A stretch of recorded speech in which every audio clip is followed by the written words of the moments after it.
You've been taught to reach, to strive, to grasp at the world as if it were something separate from you, some distant peak to ascend, some treasure chest to crack open. But what if the summit lives inside your own breath? What if the gold is buried not in vaults or accolades, but in thought itself? The first veil thins with a whisper. The all is mind.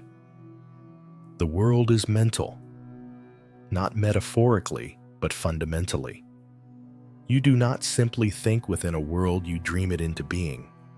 Like an artist conjuring landscapes with brush and pigment, you paint reality with thought and belief. The Kybalion calls this the principle of mentalism. And though the phrase may seem abstract at first, let it sink in your mind, is not merely a passenger, it is the architect. Close your eyes and consider this: every sensation you've ever had was filtered through the lens of awareness. Joy, sorrow, the sting of betrayal, the warmth of a kiss. None arrived without first touching the canvas of your consciousness. That canvas is your power. That is the seat of your kingdom. In the quiet of the night, the mystic begins to see the world. Out there is a mirror of the world in here. We do not attract what we want. We attract what we are. Frequency answers frequency, not because of superstition or cosmic reward systems, but because vibration responds to resonance. The untrained mind reacts. The awakened mind creates. Imagine holding a tuning fork in your hand. Strike it gently, and it sings a pure tone. Now place it near another unstruck fork, tuned to the same frequency. It begins to hum as well, awakened by the song of the first. This is not magic. It is law. Just as light responds to light, thought draws thought. Your reality vibrates to the music you emit. And what is thought but the most subtle form of vibration? Before the hand moves, the mind wills it. Before the word is spoken, the idea stirs beneath the surface. And so the world unfolds, not randomly, but rhythmically, to the tune of your deepest convictions. This is not to say that pain is your fault or that suffering is chosen. That is a cruelty born of misunderstanding. Rather, it means that once you see the source, you gain access to the shift. No longer a leaf in the wind, you become the wind itself. The dreamer, awakening in the dream, lucid and sovereign. Remember the story of Thoth, the ibis-headed master, the messenger of divine mind. To the ancient initiates, he was not just a deity, but a symbol of higher consciousness, the knowing that knows it knows. Through him, the emerald tablet spoke of the one mind, the endless flow from which all forms emerge. He did not shout, he whispered. Because truth never needs to demand it, only needs to be remembered. So how does the modern mystic apply this? Begin with stillness. Stillness is not the absence of thought, but the presence of awareness. In that space between breath and breath, listen. What beliefs are you broadcasting? What stories are looping in the silence beneath your words? Trace them. Question them. Rewrite them. When fear rises, pause and ask, is this thought constructing a world I wish to live in? When desire stirs, ask, what frequency is this calling from wholeness or lack? When doubt clouds your sky, ask, who is the I that is doubting? And who is witnessing the doubt? These are not philosophical musings. They are sacred tools, keys that unlock the inner sanctum. Begin a simple practice today before speaking or acting. Pause and observe your originating thought. Is it aligned with love or fear, with expansion or contraction? Do not judge it, observe it. The observer is the alchemist. The moment you observe, you unhook from the unconscious and step into choice. And choice, dear mystic, is your wand. Every morning, speak this quietly to yourself. My mind is not a cage. It is a kingdom, and I am its ruler. Then move into your day as a conscious emanation of the all, not passive, but potent. There is no gate to pass through, no guru to bow to. The entrance is within. The journey is remembering. There is a mirror that hangs between worlds, not of glass, but of knowing. It reflects not your face, but your frequency. And when you gaze long enough, not with eyes, but with presence, it begins to whisper an ancient phrase: as above, so below. As within, so without. This is the principle of correspondence, the second key of Hermetic wisdom. And like a riddle from the stars, it unravels the illusion of separation.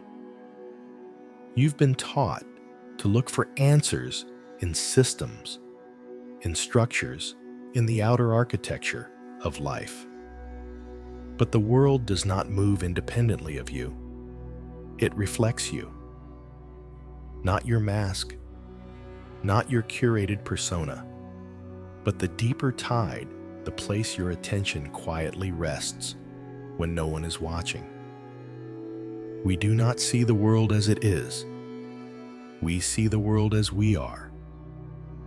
This is the golden mirror of correspondence. Every conflict outside reveals an echo within. Every moment of beauty reveals alignment.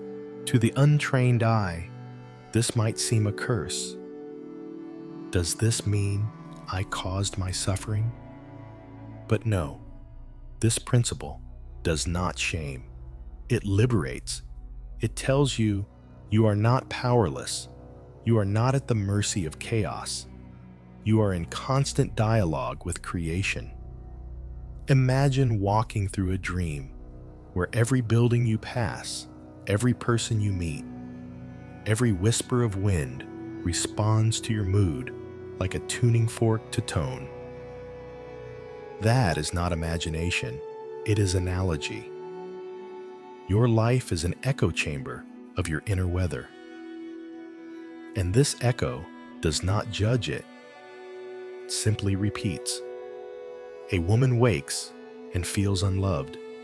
She scrolls through her phone, sees photos of smiling couples, and feels emptier. Her day unfolds accordingly, each interaction tinged by a sense of lack. But the world did not create this lack. It merely reflected it. Another person waking in gratitude might scroll the same feed and feel inspired. Same stimulus, different lens. The difference is not in the world. The difference is inward. To shift your outer reality, you must tend your inner garden. Pull the weeds of resentment. Plant seeds of presence. Water the soil with stillness and truth. And perhaps most importantly, do not seek fruit immediately. Nature teaches us this: all transformation begins beneath the surface. You see, the Hermetic masters never separated the mystical from the practical. They understood that the sun rises because it first burns from within, that the tree leans toward light because its roots believe in growth. Correspondence is not a lofty ideal. It's a rhythm you can live. If you want peace in your home, create peace in your breath. If you want abundance in your life, notice where you hoard energy. Love time, trust. If you want clarity, simplify your inner dialogue. Make space. Silence is not empty, it's receptive. There's a reason temples were built with symmetry, why sacred geometry echoes across traditions. The outer form mirrored the inner mind. And when you walk into a space of harmony, something in you straightens, aligns, remembers. So let us bring this ancient key into your modern day. Begin each morning, not by checking the weather or the news, but by checking your inner sky. What is the quality of my attention today? What thoughts am I feeding? What stories am I rerunning? And then decide consciously what energy you wish to bring forward. As within, so without. It is not a rule. It is a rhythm. Try this simple shift. If someone frustrates you, instead of reacting outwardly, go inward.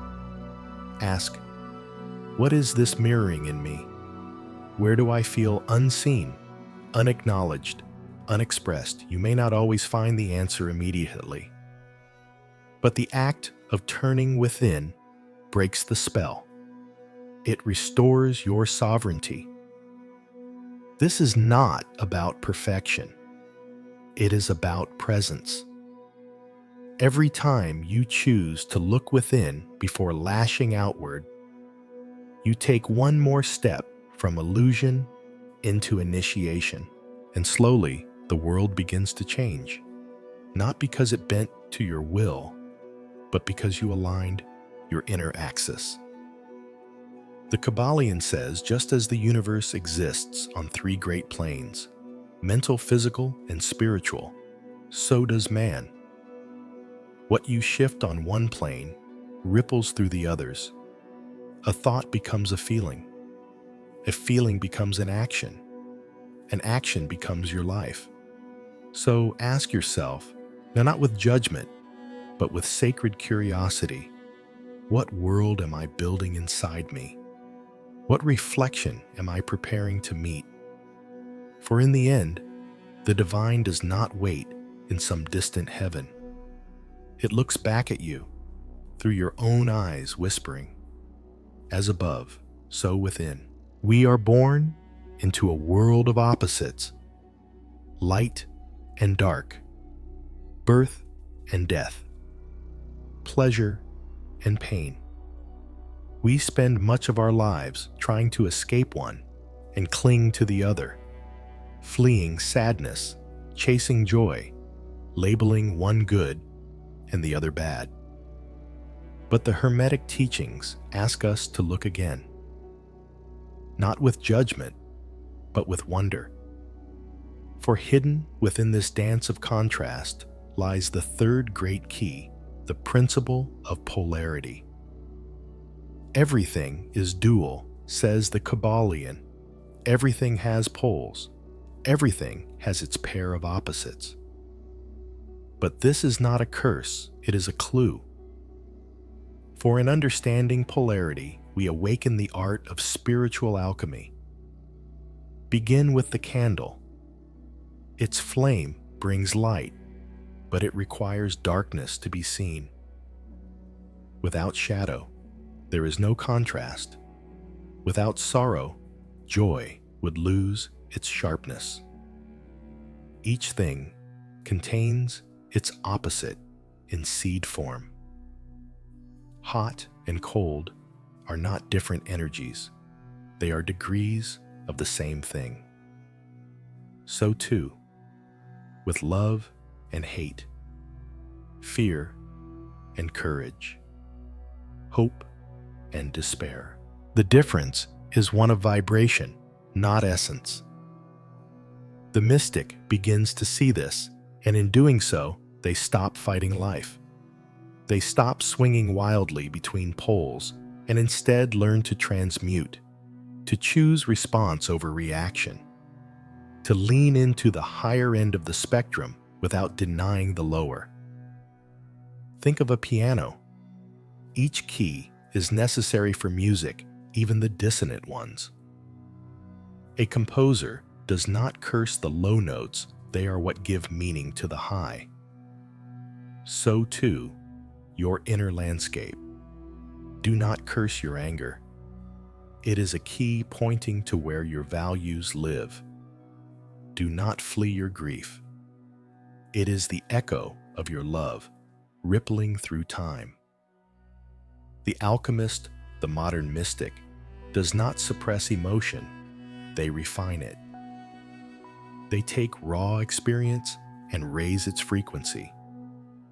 They use the principle of polarity not to bypass pain, but to elevate it into wisdom. In practical terms, how do we do this? Let's say you wake in anxiety. The mind races with future fears. The temptation is to suppress, to distract, to run. But the mystic pauses, breathes, names it. This is the lower pole of trust, not its enemy, its shadow. Then gently begins to shift. What can I trust right now in this moment?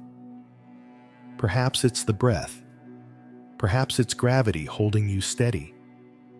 Perhaps it's the resilience that's carried you this far. You do not jump from fear to ecstasy, but you move along the spectrum, one thought at a time, one breath at a time.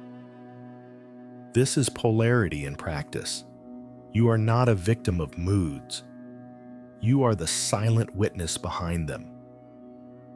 And from that seat of stillness, you can choose which direction to lean, not by force, but by focus.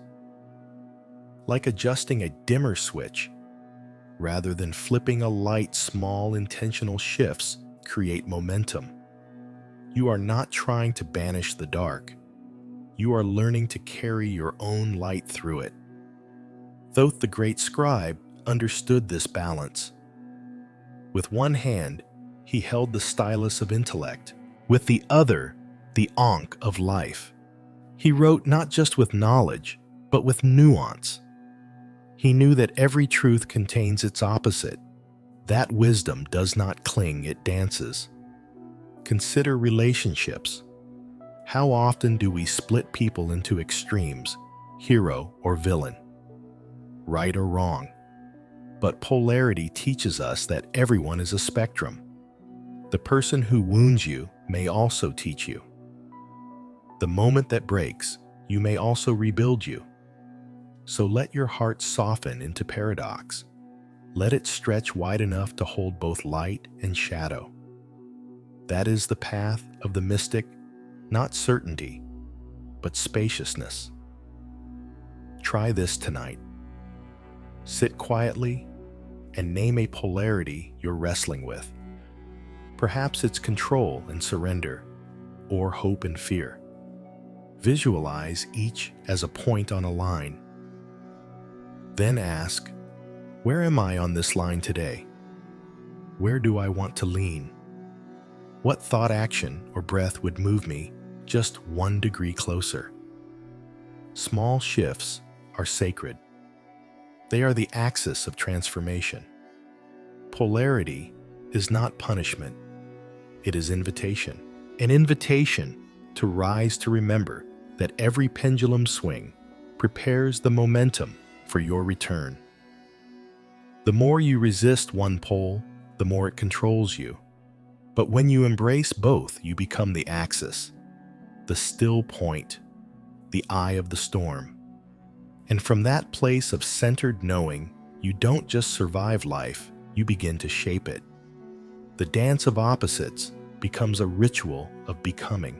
There is a tide beneath all things. You may not see it, but you feel it in the quickening of the morning, in the hush of twilight, in the gentle rising and falling of your breath. It moves like a pulse through your life, a sacred oscillation, that carries you between beginnings and endings, action and rest, birth and release. The Hermetic principle of rhythm is this living tide. Everything flows out and in, says the Kybalion. All things rise and fall. Rhythm governs the dance of galaxies, the turning of seasons, the beating of hearts. And just as surely, it governs your thoughts, your moods, your circumstances. Nothing stands still. Everything moves in and out of form, like the inhale and exhale of the cosmos. Yet how often do we resist this? When joy visits, we cling. When sorrow arrives, we flee. But the mystic learns to see both as waves, neither punishment nor prize, but passing expressions of a deeper intelligence. The secret is not to avoid the rhythm, but to ride it. Like a surfer studying the sea, you begin to recognize the patterns of your own tides. The way energy surges after rest. The way insight dawns after stillness. The way sometimes life seems to withdraw, only to return, fuller, richer, more ripe, with meaning. There is no stagnation in the universe. Even the stone, unmoving, is in vibrational flux. And so are you. When you feel stuck, it is not failure. It is the trough before the rise, the breath before the leap. Consider the moon. It waxes, it wanes. It never apologizes for its rhythm. It does not rush to fullness nor mourn its ebb. It simply cycles, confidently, beautifully. You too are made of rhythm. Begin to notice your personal tides, the moments you feel most creative, the times when rest calls. Don't fight them, work with them. Schedule your actions to flow with your natural currents. Your energy is sacred, and like all sacred things, it has a pulse.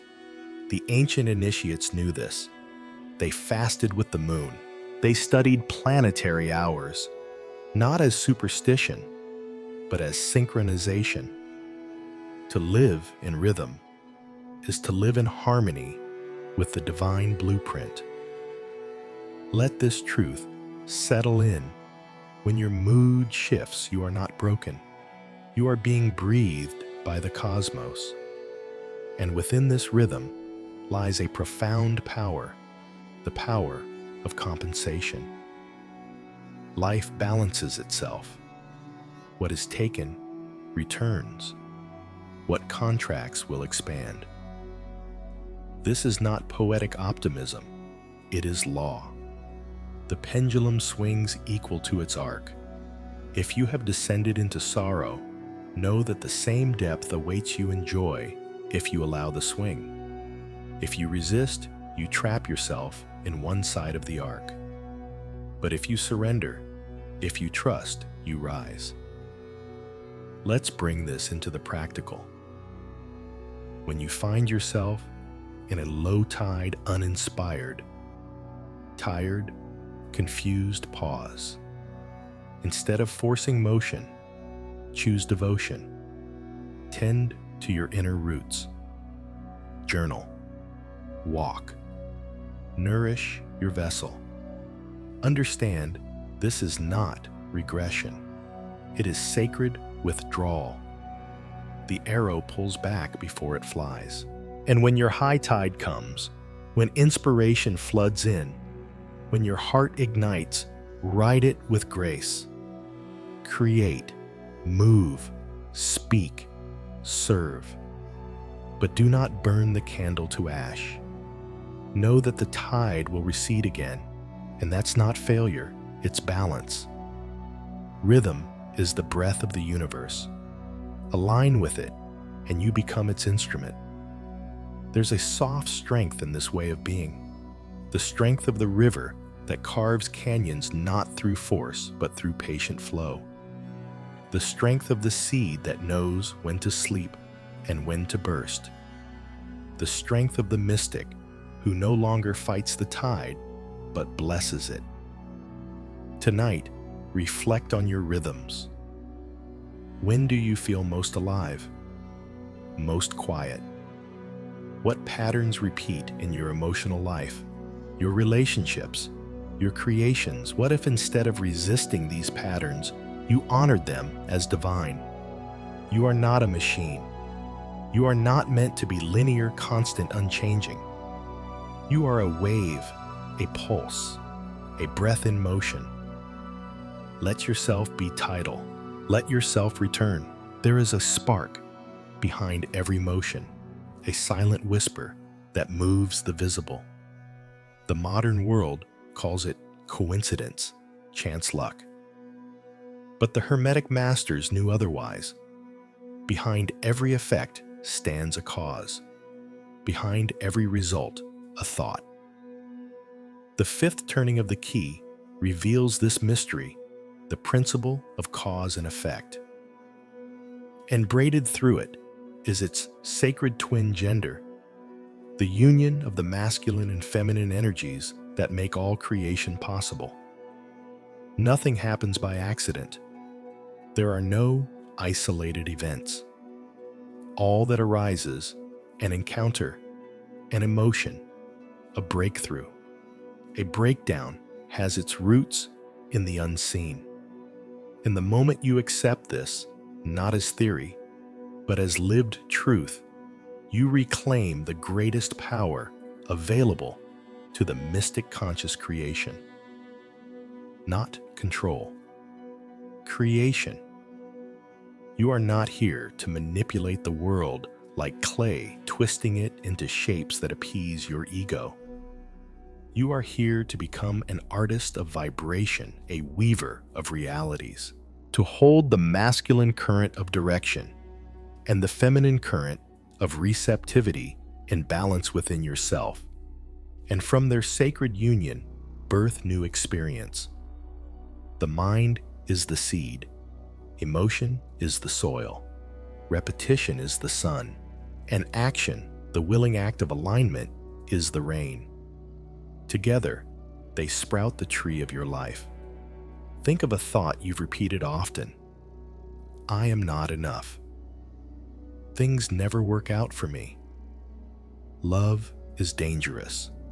Each one, if fed consistently, shapes your perception, your expectations, your choices, and eventually your lived experience. Not because the universe is punishing you, but because it is mirroring you. Now, imagine replacing that thought not with false positivity, but with a grounded living truth. I am safe to be seen. My path unfolds in perfect rhythm. I trust my own becoming. And imagine feeding that truth with feeling, with attention, with action. Watch how the current begins to change. You become the cause, and yet this is not a call to rigidity. Cause and effect is not mechanical, it is mystical. Because you are more than a mind. You are also womb, vessel, field. The Hermetic principle of gender reminds us everything has both masculine and feminine aspects.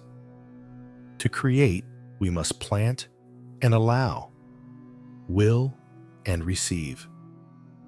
We must speak our intention and then listen for the wind. Too much masculine energy, and we force, we grasp, we push. Too much feminine, and we wait endlessly, float without direction. But in sacred balance, creation is fluid and joyful. Imagine a gardener. She selects her seeds with care, intention, plants them in rich earth emotion, waters them daily, consistency, and then she waits. She doesn't dig them up to check on their progress. She trusts. She watches. She responds. This is you. You are always planting.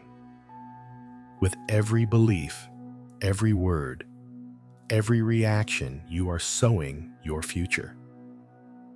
The question is not, am I creating? But am I creating consciously? So pause now. Reflect. What have you been planting? In your relationships, are you sowing trust or fear? In your career, are you seeding expansion or scarcity? In your self-talk, are you feeding growth or shame?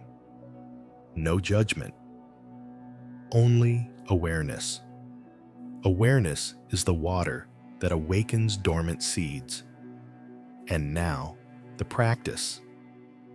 Each morning, name one energy you wish to embody. Not just a goal, but a frequency. Perhaps it's clarity, or compassion, or joy. Feel it, speak it. Ask yourself, what would someone vibrating at this level choose today? How would they speak, walk, listen? Then take one action from that state, just one. This is cause, this is alignment. Then surrender the outcome. Let the feminine receive. Let the field respond. Trust the invisible. Creation is not loud.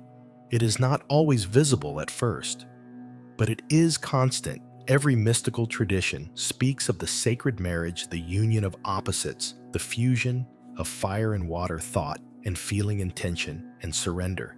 You are the temple where this marriage occurs. You are the chalice and the flame. The Kybalion says the wise serve on the higher, but obey the laws on the lower. You do not escape law. You work with it. You observe. You adjust. You awaken. So now begin again. Not from lack, but from knowing. You are the cause. You are the field. You are the rhythm and the seed. And you were never at the mercy of chance. You are the mystic, the maker, the mirror and the light. You have wandered long through outer worlds, through systems that demanded, through noise that distracted, through illusions that whispered you were separate, small, forgotten. But now the circle closes. The teachings have returned not as commandments from beyond, but as remembrances from within. The Kybalion is no dusty tome of secrets. It is a mirror, a gentle guide back to your essence. Mentalism taught you are the dreamer, not the dream. Correspondence whispered, what you seek is already within.